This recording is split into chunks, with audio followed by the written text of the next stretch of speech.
નમસ્કાર વિદ્યાર્થી મિત્રો, કેમ છો બધા? આશા રાખું છું કે આપ સર્વે સ્વસ્થ હશો તેમજ કુશળ હશો. તો આપણે ઝૂઓલોજી વિષયમાં આગળ તરફ અભ્યાસમાં આજે એક નવા કોન્સેપ્ટ, એક નવા ટૉપિક વિશેની ચર્ચાઓ કરવાની છે. લાસ્ટ વિડીયો લેક્ચરમાં મેં તમને અલગ અલગ સમુદાય મતલબ કે ફાઇલમ્સ તમે જેને કહી શકો છો તેના નામ યાદ રાખવા માટે કીધેલું હતું. શક્ય હોય તો હોમવર્કમાં તમારે હમણાં અઠવાડિયા સુધી રોજ 5 વખત લખવું, કેમ કે જો તમે 5 વખત નહીં લખો તો તમને એ નામ કોઈપણ સંજોગોમાં યાદ રહેશે નહીં. તો લેક્ચરની શરૂઆત પણ હું એ નામોથી જ કરીશ: પ્રોટોઝોઆ, પોરીફેરા, સિલેન્ટ્રેટા, પ્લેટિલમિન્થસ, એસ્કેલમિન્થસ, એનેલિડા, આર્થ્રોપોડા, મોલ્યુસ્કા, ઇકાઇનોડર્મેટા, હેમિકોર્ડેટા એન્ડ કોર્ડેટા. એટલે કે તમે કહી શકો છો કે પ્રોટોઝોઆને પ્રજીવ કહેવાય. પછી પોરીફેરા તમે જેને કહી શકો છો સછિદ્ર, તમામ પ્રકારની વાદળીઓનો સમાવેશ પોરીફેરામાં થાય. સિલેન્ટ્રેટા મતલબ તમે જેને કહી શકો છો કોષ્ઠાંતરી. પ્લેટિલમિન્થસ તમે જેને કહી શકો છો પૃથુકૃમિ. એસ્કેલમિન્થસ તમે તેને કહી શકો છો સૂત્રકૃમિ. ત્યારબાદ એનેલિડા તમે જેને કહી શકો છો નુપૂરક. આર્થ્રોપોડા લાર્જેસ્ટ ફાઇલમ ઓફ ધીસ વર્લ્ડ તમે જેને કહી શકો છો સંધિપાદ. ત્યારબાદ આવશે ઇકાઇનોડર્મેટા મતલબ કે સૂળત્વચી અથવા તો સૂળચર્મી. પછી આવશે મોલ્યુસ્કા મતલબ કે મૃદુકાય. છેલ્લે આવશે હેમિકોર્ડેટા અને કોર્ડેટા મતલબ કે સામી મેરુદંડી અને મેરુદંડી. જો સામાન્ય સંજોગોમાં તમે જો ઇન્વર્ટિબ્રેટનું ક્લાસિફિકેશન કરતા હોય ને તો તમારે હેમિકોર્ડેટાનો ઉલ્લેખ કરવો પડશે. અને બાકી generally Hemichordata is a part of chordates, એ કોર્ડેટનો જ એક પાર્ટ છે. એની આપણે વાતો કરેલી હતી. Then we have talked about the different level of organization. You know that the protozoa having the one cell containing animals, okay, means the animals belongs to phylum protozoa having only and only one cell. પ્રજીવ સમુદાયના જે પ્રાણીઓ છે ને તેનું શરીર માત્ર ને માત્ર એક જ કોષનું બનેલું છે. Okay, got it. ત્યારબાદ તમે કહી શકો છો if you talk about the cellular grade of organisation, કોષીય સ્તરનું આયોજન, then it is found in phylum Porifera. Tissue grade of organisation એટલે તમે કહી શકો છો પેશીય સ્તરનું આયોજન. સેલ્યુલર મતલબ કોષીય, ટિશ્યુ મતલબ કે પેશીય. It is found in phylum Coelenterata. Organ grade of organisation મતલબ કે અંગ સ્તરનું આયોજન. It is found in phylum Platyhelminthes. Organ system grade of organisation found from the phylum Aschelminthes up to phylum chordates. એની આપણે ચર્ચાઓ કરેલી છે. હવે in today's lecture we are going to talk about the some basics of classification. વર્ગીકરણના કેટલાક પાયાના ઘટકો છે તેના વિશેની આપણે ચર્ચાઓ કરવાની છે. Okay, we are talking about what the basics, okay, means the fundamentals of the classification. Okay, so here we can say that if we talk about the some basics of classification, if we talk about the some basics of classification એટલે કે classification મતલબ કે જે વર્ગીકરણ છે તેના basics, તેના fundamentals, okay, તેના પાયાના ઘટકોની વાત કરીએ.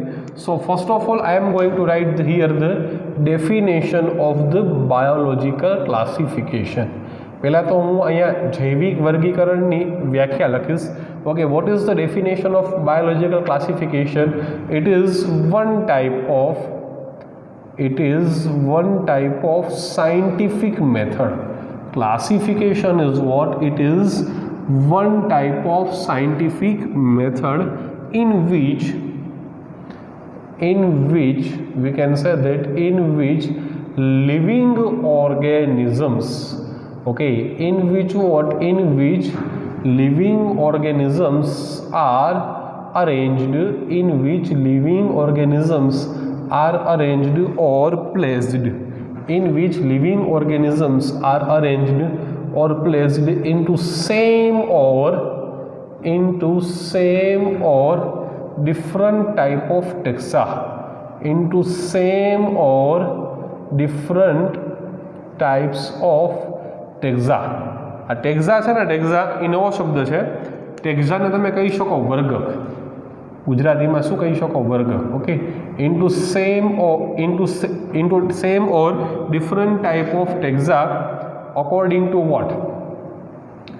According to similarities and these similarities according to similarities and dissimilarities of their particular characters.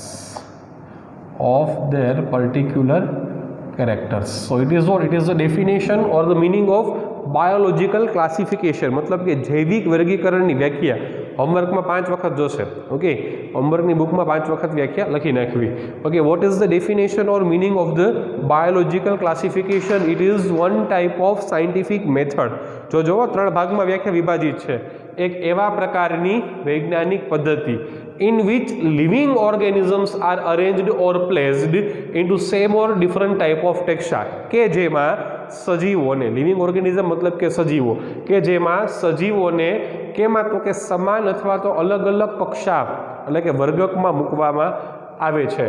According to what? According to મતલબ કે કેના અનુસંધાને, કેના આધારે? According to their similarities and dissimilarities, મતલબ કે તેના લક્ષણોની સમાનતા કે ભિન્નતાના આધારે. કોના આધારે? લક્ષણોની સમાનતા કે ભિન્નતાના આધારે. ફરીથી ગુજરાતીમાં વ્યાખ્યા બોલું છું. વર્ગીકરણ એ એક એવી વૈજ્ઞાનિક પદ્ધતિ છે કે જેમાં સજીવોને તેના લક્ષણોની સમાનતા કે ભિન્નતાના આધારે અલગ અલગ કે એક જ વર્ગકમાં મૂકવામાં આવે છે. વર્ગક તમને ખ્યાલ છે, ટેક્ઝા મતલબ શું થાય? યાદ કરો, કિંગડમથી લઈને સ્પીસીસ સુધી, ધોરણ 11 ચેપ્ટર નંબર 1 લિવિંગ વર્લ્ડ, સજીવ વિશ્વ, બરોબર? એમાં તમે વર્ગક વિષયનો અભ્યાસ કરેલો છે. ટેક્સોનોમિકલ કેટેગરીઝ મતલબ કે વર્ગીકરણની વર્ગીકૃત કક્ષાઓ વિશેનો પણ અભ્યાસ કરેલો છે. યાદ કરો, સૃષ્ટિ સૌથી મોટામાં મોટું વર્ગક છે. The kingdom is the largest taxon of this world. જ્યારે તમે કહી શકો છો કે સ્પીસીસ મતલબ કે જાતિ છે, વિચ ઇઝ ધ સ્મોલેસ્ટ ટેક્ઝોન, સૌથી નાનામાં નાનું વર્ગક હોય તો તે સ્પીસીસ મતલબ કે જાતિ તમે કહી શકો છો. Got it? It is the definition.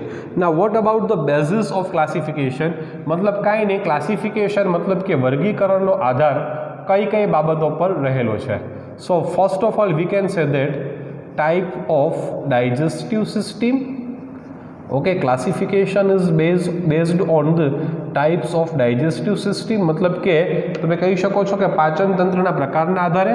Then second one we can say that it is dependent upon types of circulatory system.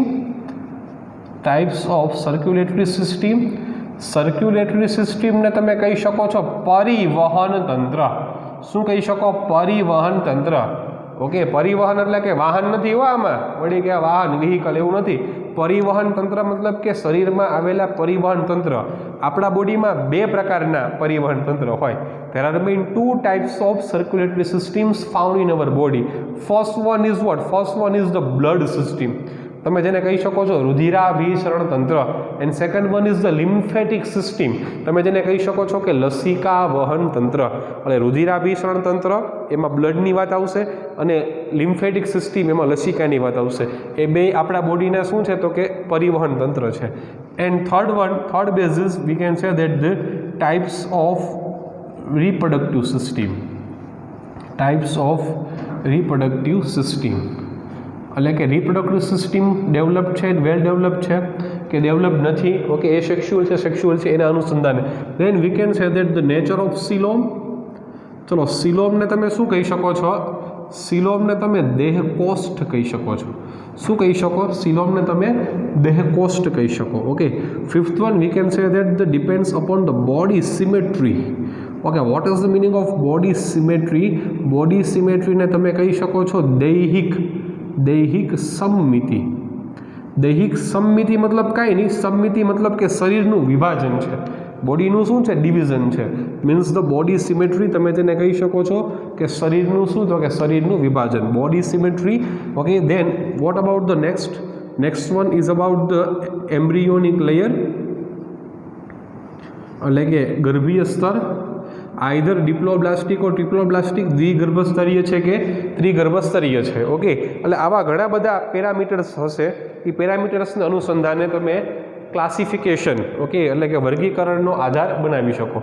So this all are the basis of classification. One by one first of all we are going to learn this. એટલે પહેલાં તો આપણે એક પછી એક આ જે બધા પેરામીટર્સ છે તે સમજવાનો પ્રયત્ન કરશું. ફરીથી ડેફિનેશન બોલી જાઉં છું. ડેફિનેશન ખૂબ જ મહત્વની. What is the meaning or definition of the classification? Classification is vote?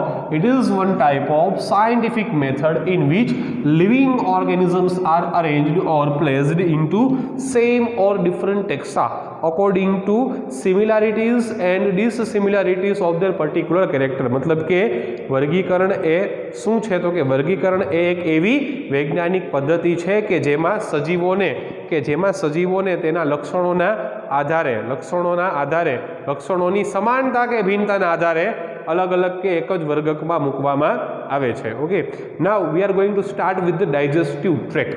ચાલો બરાબર સમજજો. અહીંયા ધ્યાન જો આ બધી છે ને 2 માર્કની શોર્ટ નોટ છે બરાબર. If we talk about the digestive tract જો સિસ્ટમ શબ્દ વાપર્યો હોત ને મેં તો એ પાચન તંત્ર થાત. ડાયજેસ્ટિવ ટ્રેક મતલબ તમે તેને પાચન માર્ગ કહી શકો છો.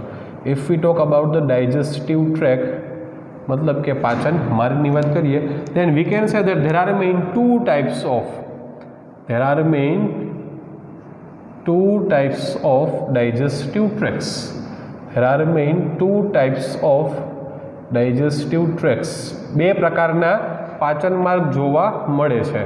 First one which is known as complete type of digestive track.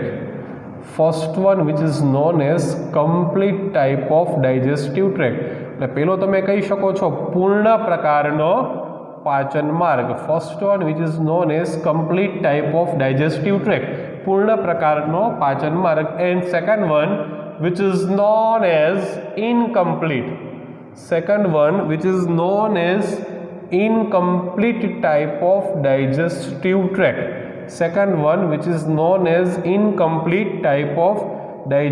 Track. મતલબ કે અપૂર્ણ પ્રકારનો પાચન માર્ગ.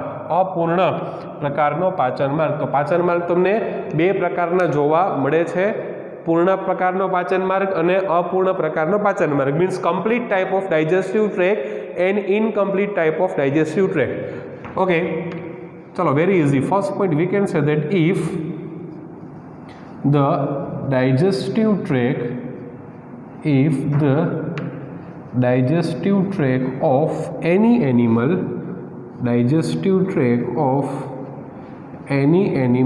having two openings હમણાં ગુજરાતી કહેવાનું, 2 openings, anterior side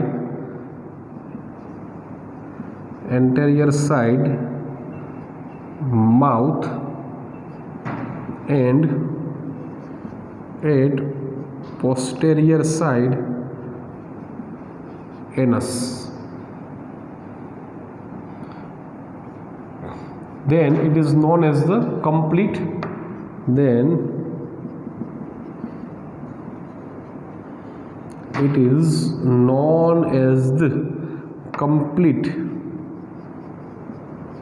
complete type of digestive tract.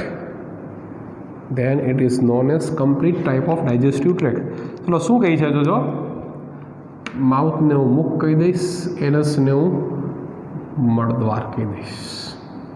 વ્યાખ્યા શું કહી છે કે if the digestive track of any animal, જો કોઈ પણ એનિમલ એટલે કોઈ પણ પ્રાણીનો ડાયજેસ્ટિવ ટ્રેક, જો પાચન માર્ગની વાત કરું છું, પાચન તંત્રની વાત કરતો નથી. પાચન તંત્ર અલગ છે. Digestive system is made up of digestive tract and digestive glands. પાચન તંત્ર હોય ને તે પાચન માર્ગ અને પાચક ગ્રંથિઓનો બનેલો હોય, બરોબર છે. આ ડાયજેસ્ટિવ ટ્રેક એટલે પાચન માર્ગ થયો. એને તમે એલિમેન્ટરી કેનાલ કહી શકો. તમે એવું 11th-12thમાં ભણી ગયા છો, એલિમેન્ટરી કેનાલ. ઓકે, તો જો પાચન માર્ગ કેવો છે તો કે જો પાચન માર્ગમાં 2 છિદ્રની હાજરી, એન્ટેરિયર એટલે અગ્ર બાજુએ મુખ, પોસ્ટેરિયર એટલે પશ્વ બાજુએ શું છે? મળદ્વાર. Then it is known as the complete type of digestive tract. જો કોઈ પણ પ્રાણીના એલિમેન્ટરી કેનાલ ડાયજેસ્ટિવ ટ્રેક પાચન માર્ગમાં 2 છિદ્રની હાજરી, 2 openings આર ધેર, અગ્ર બાજુએ મુખ, પશ્વ બાજુએ મળદ્વાર, તો તેને પૂર્ણ પ્રકારનો પાચન માર્ગ તમે કહી શકો છો. જો બોડીની સાઈડ તમને આવડતી હોવી જોઈએ, it is the ventral side, અને વક્ષ બાજુ કહેવાય. કઈ બાજુ કહેવાય મિત્રો? વક્ષ બાજુ કહેવાય, કેમ કે એ મુખ છે. Opposite to ventral, this one is known as the dorsal side. એને કઈ કહેવાય? ડોર્સલ મતલબ કે પૃષ્ઠ બાજુ. લખી લ્યો, this one is ventral. Ventral મતલબ કે વક્ષ, આ ડોર્સલ મતલબ કે પૃષ્ઠ. માથું છે તે એન્ટેરિયર મતલબ કે અગ્ર, પગ છે તે પોસ્ટેરિયર મતલબ કે પશ્વ, આ લેટરલ મતલબ કે પાર્શ્વ, બે લેટરલ મતલબ કે બાયલેટરલ એટલે કે દ્વિપાર્શ્વ. અગ્ર, પશ્વ, વક્ષ, પૃષ્ઠ, પાર્શ્વ, દ્વિપાર્શ્વ. Ventral side, dorsal side, anterior side, posterior side, lateral side and bilateral side. Okay, એટલે તમને આ સાઇડ આવડતી હોવી જોઈએ. રાત્રે ગમે ઉઠાડીને પૂછે ને સાઇડ બોલો ભાઈ, ખરેખર તો ભૂલ તમને વેન્ટ્રલ ડોર્સલમાં જ પડે. જે બાજુ મુખ હોય બરોબર છે એને તમે વક્ષ કહી દો, બાકી તમે પૃષ્ઠ કહી દો. એટલે વક્ષનો વી યાદ રાખો, વક્ષ વી વેન્ટ્રલ, ઓકે. પૃષ્ઠ એને ડોર્સલ, અગ્ર એન્ટેરિયર, પશ્વ એટલે પોસ્ટેરિયર, બરોબર. સો if the digestive track of any animal having the how many two different type of openings at anterior side mouth and posterior side anus is there, then it is known as the complete type of digestive tract. What about the examples? We can say that the animals belongs to phylum Chordata. Chordata मतलब કે તમે કહી શકો છો મેરુદંડીમાં આ પ્રકારનો પાચનમાં છે. Even some animals belongs to phylum Annelida, मतलब કે નુપુરક સમુદાયના અમુક પ્રાણી. ફોર એક્ઝામ્પલ અર્થફોર્મ તમે ભણી ગયા છો, અર્થફોર્મને અળસિયું કહેવાય. સાયન્ટિફિક નેમ શું છે? સાયન્ટિફિક નેમ છે ફેરેથેમા પોસ્થુમા. ઓકે, એ અર્થફોર્મમાં પણ તમને શું જોવા મળે? અર્થફોર્મમાં તમને પૂર્ણ પ્રકારનો પાચન નળ જોવા મળે. યાદ કરો, સીધી નળી, મુખથી મળદ્વાર. અર્થફોર્મ પૂર્ણ પ્રકારનો પાચન નળ તમને તેમાં જોવા મળતો હતો. Okay, it is the what complete type of digestive tract. What about the incomplete type of digestive track? We can say that first point or the meaning or definition, if the digestive tract of any animal having only one opening means mouth, ખાલી mouth જ હોય, બરોબર, only mouth is there, then it is known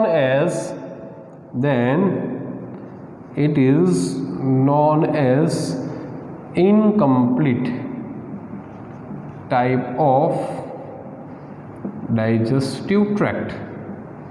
Then it is known as incomplete type of digestive tract.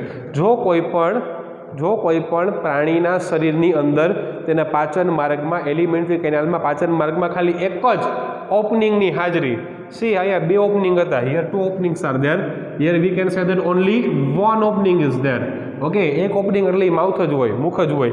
Than it is known as what? Then it is known as the incomplete type of digestive tract. What about the examples?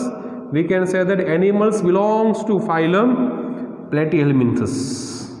ચાલો ભાઈ, પ્લેટીહેલ્મિન્થસને ગુજરાતીમાં શું કહેવાય? એને કહેવાય પૃથુકૃમિ. ચપટાકૃમિ અન્ય નામ છે. લીફવોર્મ તમે કહી શકો, ચપટાકૃમિ, બરોબર. એક્ઝામ્પલ બોલો જઈએ. એક્ઝામ્પલમાં આવશે લીવર ફ્લુક, બરોબર છે. ટીનિયા સોલિયમ, પટીકીડો, બરોબર. પટીકીડો ટેપવોર્મ કહેવાય, સાયન્ટિફિક નેમ છે ટીનિયા સોલિયમ, બરોબર છે. પછી લીવર ફ્લુક, સાયન્ટિફિક નેમ છે ફેસ્યુલા હિપેટિકા. સાયન્ટિફિક નેમ પણ તમને આવડતા હોવા જોઈએ. જેમ કે સીનું સાયન્ટિફિક નેમ પેન્થેરા લિયો પરસિકા, વાઘનું scientific name Panthera ટિગ્રીસ, દીપડાનું scientific name Panthera લિયો પાર્ડસ, અળસિયાનું સાયન્ટિફિક નેમ પેરેથેમા પોસ્થુમા. પછી નામ આવશે કે એનું લીચનું સાયન્ટિફિક નેમ હિરુડનેરિયા ગ્રેન્યુલોઝા. પછી કેરીનું સાયન્ટિફિક નેમ મેન્જીફેરા ઇન્ડિકા. પછી આવશે વંદો પેરીપ્લેનેટા અમેરિકાના. પછી આવશે આંબો એટલે કેરી, મેન્જીફેરા ઇન્ડિકા, એ આવી ગયું. સ્ટાર્કનું સાયન્ટિફિક નેમ સ્કોલિયોડોન સારાપોવા. પછી પાયલાનું સાયન્ટિફિક નેમ, બરોબર. સ્નેલનું સાયન્ટિફિક નેમ તો આવશે એમાં પાયલા ગ્લોબોસા, બરોબર. પછી આવશે કે એનું સાયન્ટિફિક નેમ, પછી આવશે હાઉસ ફ્લાય એટલે કે તમે કહી શકો છો મસ્કા ડોમેસ્ટિકા. પછી તમે કહી શકો છો ફ્રૂટ ફ્લાય ડ્રોસોફિલા મેલેનોગેસ્ટર, બરોબર છે, ફ્રૂટ ફ્લાય ફળમાખી. પછી આવશે વટાણા પી પ્લાન્ટ પીસમ સટાઇવમ, બરોબર છે. પછી ગુલબાસ, એનો સાયન્ટિફિક નેમ આવશે મિરાબિલિસ જલાપા, બરોબર. એટલે આવા ઘણા બધા સાયન્ટિફિક નેમ છે. પછી તમે કહી શકો છો હ્યુમન લોસ એટલે કે ઝૂ પડે ને માથામાં, ઝૂ, એનું પેડિક્યુલસ હ્યુમનસ કેપિટિસ અને પેડિક્યુલસ હ્યુમનસ કોર્પોરિસ, બરાબર. પછી ફ્લી અને માકડ, તમે કહી શકો છો માકડમાં આવશે સિમેક્સ લેક્ટુલારિસ અને ફ્લીમાં આવશે ઝેનોફિલિસ. ઓકે, આવા ઘણા બધા સાયન્ટિફિક નેમ છે, બરાબર. એવા આ તમે જે 6 વર્ષ કમ્પ્લીટ 6 સેમેસ્ટર કમ્પ્લીટ કરશો, સોરી, બરાબર, FYSVTમાં એના વચ્ચે ઘણા બધા સાયન્ટિફિક નેમ એમાંથી આવી જશે. એટલે એક કોન્સેપ્ટ આવડી ગયો તમને. આ ક્વેશ્ચન તમને 2 માર્કનો પૂછાય, તફાવતના અનુસંધાને પૂછાય, એક્ઝામ્પલ વ્યાખ્યા ખાલી તમારે યાદ રાખવું. So it is a question of what? It is a question of digestive tract. So first question is completed. Now if we talk about the second question, સેકન્ડ ક્વેશ્ચનમાં આપણે ટાઈપ્સ ઓફ ધ સર્ક્યુલેટરી સિસ્ટમની વાત કરીશું, મતલબ કે પરિવહન તંત્રના પ્રકારો. Okay, see here, if we talk about the types of the circulatory system, okay, everyone see here, it is also a question of 2 marks. If we talk about the types of circulatory system, types of circulatory system, मतलब કે તમે કહી શકો છો પરિવહન તંત્રના પ્રકારો. So there are main 2 types of circulatory system. The first type, which is known as closed type of circulatory system.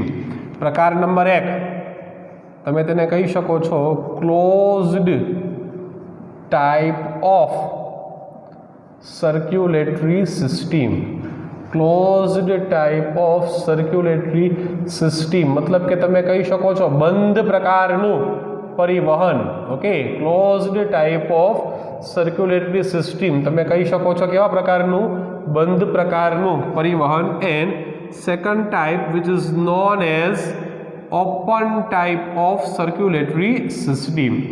Second one which is known as open type of circulatory system, મતલબ કે તમે જેને કહી શકો છો ખુલ્લા પ્રકારનું પરિવહન. Okay, open type of circulatory system એટલે કે તમે જેને કહી શકો છો ખુલ્લા પ્રકારનું પરિવહન. હવે મારે તમને પરિવહન તંત્ર સમજાવતા પહેલાં એક કોન્સેપ્ટ તમને આવડતો હોવો જોઈએ. હું એ લખું છું બ્લડ, મતલબ કે તમે જેને રુધિર કહી શકો, યસ ઓર નો? બ્લડને શું કહેવાય મિત્રો? રુધિર કહેવાય. ચાલો, હવે રુધિરનું વહન કરે એને રુધિર વાહિની કહેવાય. રુધિરનું વહન કરતી નળી એને રુધિર વાહિની કહેવાય, which is known as the blood vessels. Okay, ઇંગ્લિશમાં એને શું કહેવાય? ઇંગ્લિશમાં તમે તેને બ્લડ વેસલ્સ કહી શકો છો. ઓકે, રુધિરનું વહન કરતી નળી રુધિર વાહિની, તમે ઇંગ્લિશમાં એને શું કહી શકો? બ્લડ વેસલ કહી શકો. હવે if we are going to talk about the types of blood vessels, blood વેસલ્સના પ્રકારોની વાત કરું તો 3 types of blood vessels are there. બ્લડ વેસલ્સ કેટલા પ્રકારની છે મિત્રો? 3 પ્રકારની રુધિર વાહિની જોવા મળે છે. સમજો પરફેક્ટ. Type number 1 artery. આર્ટરીને કહેવાય ધમની. Okay, type number 2 which is known as the vein. વેઇનને તમે કહી શકો છો શીરા. શીરો નથી હો ખાવાનો. હા, type number 3 which is known as the blood capillaries, એટલે કે રુધિર કેશિકા. બ્લડ કેપિલારીઝ તમે કહી શકો છો રુધિર કેશિકા. Okay, artery, vein and blood capillaries, ધમની, શિરા અને રુધિર કેશિકાઓ. જો તમે ક્યાં ભૂલ કરો ખબર? રુધિર વાહિની ને બ્લડ વેસલ કહેવાય અને કેપિલારીસ ને કેશિકા કહેવાય. એટલે એ ઇંગ્લિશ શબ્દ એનો યાદ રાખજો. ધમની, શિરા, રુધિર કેશિકા, બરાબર છે. ખાલી કાર્યની આ ત્રણેયને રુધિર વાહિની કહેવાય. ટૂંકમાં રુધિરનું વહન આ 3માં પતી જાય. રુધિરની વાર્તા 3માં પૂરી. સમજો vote is the main function of artery? Artery having, એટલે ધમની પાસે શું છે? Artery having the pure blood. ધમની પાસે શુદ્ધ રુધિર છે, મીન્સ ઓક્સિજન કન્ટેનિંગ, એટલે કે ઓક્સિજન યુક્ત બ્લડ છે. કોની પાસે? આર્ટરી પાસે. આર્ટરી શું કરે? So heart to the each and every cell of body. હૃદયથી ક્યાં? તો કે હૃદયથી શરીરના દરેક કોષો સુધી રુધિરને લઈ જવાનું કામ કોણ કરે? Artery. What about the vein? Vein having the unpure blood, એટલે કે અશુદ્ધ પ્રકારનું રુધિર છે, CO2 કન્ટેનિંગ, તમે કહી શકો CO2 યુક્ત, O2 વિહીન રુધિર છે, બગડેલું રુધિર છે. બગડેલું મતલબ કે એમાં CO2 હોય, બીજું કાંઈ ન હોય. અને એ શું કરશે તો તમે કહી શકો છો તે inch and every cell to the heart. તે ક્યાંથી ક્યાં રુધિરને લઈ જાય? ઈચ એન્ડ એવરી સેલથી હાર્ટમાં લઈ જાય. દરેક કોષોમાંથી હાર્ટમાં. દરેક કોષોમાં ચયાપચયની ક્રિયા થાય, મેટાબોલિક એક્ટિવિટીઝ, એનાબોલિઝમ, કેટાબોલિઝમ, ચય અપચય. આ લેક્ચરમાં નહીં પણ પછીના લેક્ચરમાં તમને એ કોન્સેપ્ટ સમજાવીશ. કેમ કે ખરેખર લાઈફ સાયન્સીસ બાયોલોજીની શરૂઆત જ ક્યાંથી થાય? મેટાબોલિઝમથી થાય. બરાબર. જો કે એ આખો કોન્સેપ્ટ 11-12નો જ છે. બરાબર છે. 11-12માં તમે જો નીટ કર્યું હોય તો નીટમાં તો આવી જ ગયું હોય 100%. આના કરતાં કંઈક હાઈ લેવલનું હોય. ખરેખર નીટનું લેવલ છે ને આપણા સિલેબસના લેવલ કરતાં ઊંચું છે. પણ જો તમે સરખી રીતે ભણવું હોય તો, અને તમને સારા ટીચરે ભણાવ્યું હોય તો, બે વાત છે. Blood capillaries. ચલો, બ્લડ કેપિલારીસમાં અત્યારે એવું યાદ રાખો, it is what? It is one type of joining place. It is one type of joining place of artery and vein. એટલે કે ધમની અને શીરા જ્યાં ભેગી થાય, જ્યાં જોઈન્ટ થાય એને શું કહેવાય? બ્લડ કેપિલારીસ. આટલી વસ્તુ તમને આવડી ગઈ. બરાબર. રુધિરવાહિની. હવે જ્યાં હું બ્લડ વેસલ શબ્દ વાપરું ને, means we are talking about artery, vein and blood capillaries. જ્યાં હું રુધિર વાહિની શબ્દ વાપરું એટલે આપણે ધમની, શીરા અને રુધિર કેશિકાની વાત કરી રહ્યા છીએ એવું તમારે સમજવું. Okay. Now I am writing the definition of the closed type of circulatory system. It means we can say that in this type the circulation of blood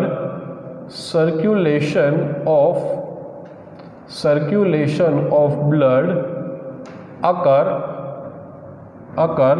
inside different type of blood vessels, like જેવી કે like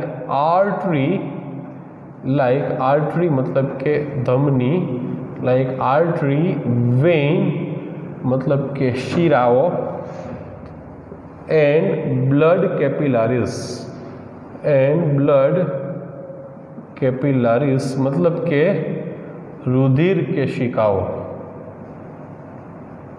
Then this type of system is known as the closed type. કાંઈ નહીં, જો તમે કહી શકો, જો રુધિરનું પરિવહન, રુધિરનું ભ્રમણ બંધ નળીઓમાં થાય. બંધ નળીઓ એટલે કે રુધિર વાહિનીમાં થાય, જેવી કે ધમની, શિરા, રુધિર કેશિક, તો એને શું કહેવાય? બંધ પ્રકારનું પરિવહન તંત્ર, બંધ પ્રકારનું રુધિરાભિસરણ તંત્ર, close type of circulatory system. અહીંયા શું ખાલી વચ્ચે નોટ મૂકી દેવાનું, બીજું કાંઈ નથી. આમાં બંધ નળીમાં થાય, આમાં બંધ નળીમાં ન થાય. C here in this type એટલે આ પ્રકારમાં circulation of blood is not occur inside blood vessels like artery. હવે એના ગુજરાતી નામ લખતો નથી, તમને આવડે છે. Artery, vein and blood capillaries. એટલે ધમની, શીરા અને રુધિર કેશિકામાં એનું વહન ન થાય. જો આ છે ને, શું તફાવત તમને દેશી ભાષામાં કહી દો. આ બંધ પાઇપલાઇન છે ને ખુલ્લો નળ છે. મારે પાણી છે એ એક જગ્યાએથી, અહીંથી એ જગ્યાએથી બી જગ્યાએ પાણી પહોંચાડવું છે. ઓપ્શન નંબર 1, હું અહીં નળી મૂકી દઉં. પાઇપલાઇનમાંથી નળીમાંથી પાણી વહી ગયું કે નહીં? યા. ઓપ્શન નંબર 2, હું શું કરું છું ખબર છું? હું અહીંથી પાણી ઢોળું છું એ જગ્યાએથી, આમ ફુવારો કરું છું. પાણી ક્યાં વહી ગયું? બી જગ્યાએ. ખબર પડી? એટલે જોવા જ્યાં બંધ નળીમાં વહન નથી, ઓલું બંધ નળીમાં ખાલી વહન છે. Okay. So here we can say that all different type of tissue એટલે પેશી and cell bath in the blood. બાથ એટલે ખરેખર નાવું થાય, પણ આમાં એ કોન્સેપ્ટમાં તમારે લેવાનું છે કે સેલ અને ટિશ્યુ છે ને એ પણ રુધિરમાં પલળી જાય અંદર. ઓકે. એટલે આ થઈ ગઈ open type of circulatory system. ચાલો બેને એક્ઝામ્પલ ખાસ યાદ રાખવા. ક્લોઝ ટાઈપમાં એક્ઝામ્પલમાં આવશે ઓલ એનિમલ્સ બિલોંગ્સ ટુ ફાઇલમ એનેલિડા, મતલબ કે નોપુરક સમુદાયના પ્રાણીઓ. અહીંયા એક્ઝામ્પલમાં આવશે ઓલ એનિમલ્સ, પછી આ કોર્ડેટ આવે all animals belongs to phylum Arthropoda. Okay, સંધિપાદ. પછી હેમી કોર્ડેટા એવું હોય આમાં, પણ બે તમારે ખાલી તફાવત માટે યાદ રાખવા. સો આ ક્વેશ્ચન પણ પૂરો. Okay, again we are going to revise this. What about the circulatory system? You know that the circulation of blood is only possible with the help of different type of blood vessels like the artery, vein and blood capillaries. Two types are there, closed type and open type. In closed type the blood will be circulated inside the blood vessels like artery, vein and blood capillaries, while in the case of open type of circulatory system blood will not be circulated with the help of blood vessels. Okay, if we talk about the example, animals belongs to phylum Annelida having the closed type of circulatory system, and animals belongs to phylum Arthropoda having the open type of circulatory system. તો આજે આપણે બે question ભણ્યા, બરોબર. ફરીથી લેક્ચરની પૂર્ણાહુતિ કરતાં પહેલાં ઓલા નામ એકવાર બોલી જઈએ છીએ. પ્રોટોઝોઆ, પોરીફેરા, સિલેન્ટ્રેટા, પ્લેટિયલમિન્થસ, એસ્કેલમિન્થસ, એનેલિડા, આર્થ્રોપોડા, મોલ્યુસ્કા, ઇકાઇનોડર્મેટા, હેમિકોર્ડેટા અને કોર્ડેટા. શક્ય હોય તો જેમ દવા લ્યો એમાં નામ રોજ સવાર સાંજ 5-5 વાર બોલવાના અરીસામાં જોઈને મોટે મોટેથી. એક જ ટેકનિક છે, જેટલી મોટેથી વખત તમે આ નામ બોલશો ને તમને એટલા વહેલા નામ યાદ રહેશે. આશા રાખું છું કે તમને આ બધો કોન્સેપ્ટ છે તે સારામાં સારી રીતે સમજાઈ ગયો હશે, બરાબર છે. અને એક ફેરબુકમાં આવતા લેજો, બરાબર, કેમ કે આપણે કોઈ પર્ટિક્યુલર બુક યુઝ નથી કરતા, પણ હું અલગ અલગ રેફરન્સ બુકમાંથી મટીરિયલ મારું હાથે બનાવીને રિવ્યૂ કરીને તમને સમજાવતો હોઉં છું, બરાબર છે. એમાં પછી 11-12 એનસીઆરટી આવી ગઈ, બીજી નીટની બુક્સ આવી જાય છે, અલગ અલગ સારામાં સારા ઓથેન્ટિકેટેડ ઓથર્સની બુક પણ એમાં આવી જાય છે. તો આજનું લેક્ચર આપણે અહીંયા સંપૂર્ણપણે સમાપ્ત કરીએ છીએ. Thank you very much.